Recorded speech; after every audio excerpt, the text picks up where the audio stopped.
Jenna, and today on Psychologist's Kitchen we're baking a dissociative identity disorder cake. And today on the show we have 3 special guests with us. I'm Yasmin. I'm Gabby. And I'm Kevin. Okay, let's get started. Alright, so the first step in making this DID cake is to preheat the oven to 350 degrees, which represents the causes of dissociative identity disorder.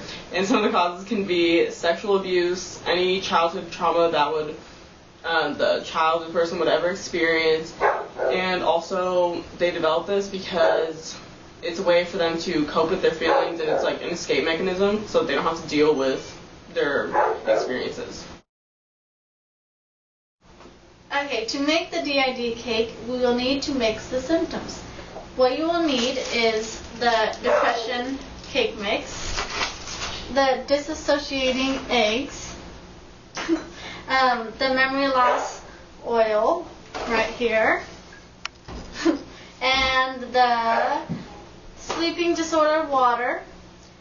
And then last, you will need a little bit of anxiety extract.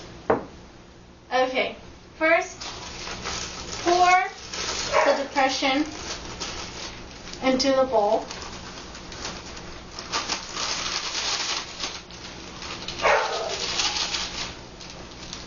Oftentimes people with DID feel lonely and secluded, so they develop depression.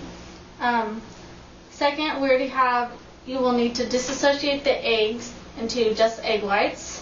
We already have that prepared right here. Dissociating is to split into different alters or personalities, and what people with DID do is when something is triggered, they go into different alters to dealing with a problem. So we're going to add the dissociating eggs.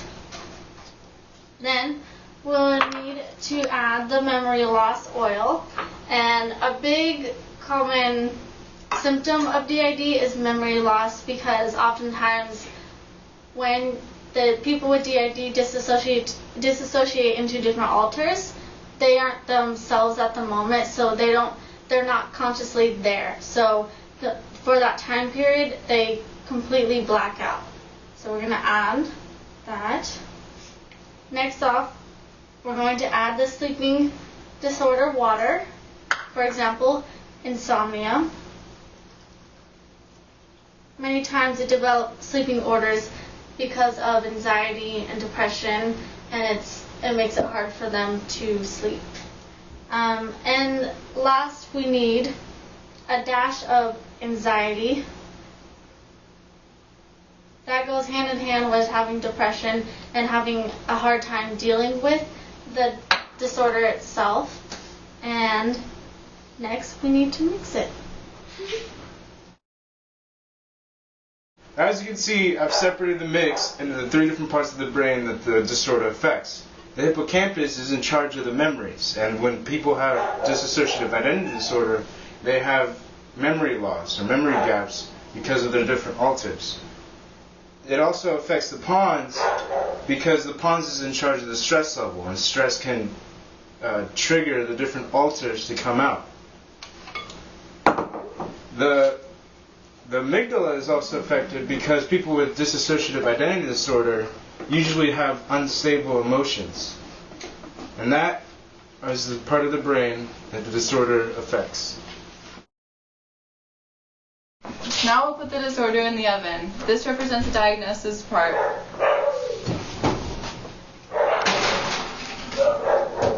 First, they often get a physical to rule out physical trauma, and then they'll get a mental checkup to see if they actually have dissociative identity disorder. Now we're going to frost the cake. This represents the treatment that people go through when they have DID. Treatment usually includes therapy and can also include drugs for their other related illnesses, such as anxiety and depression.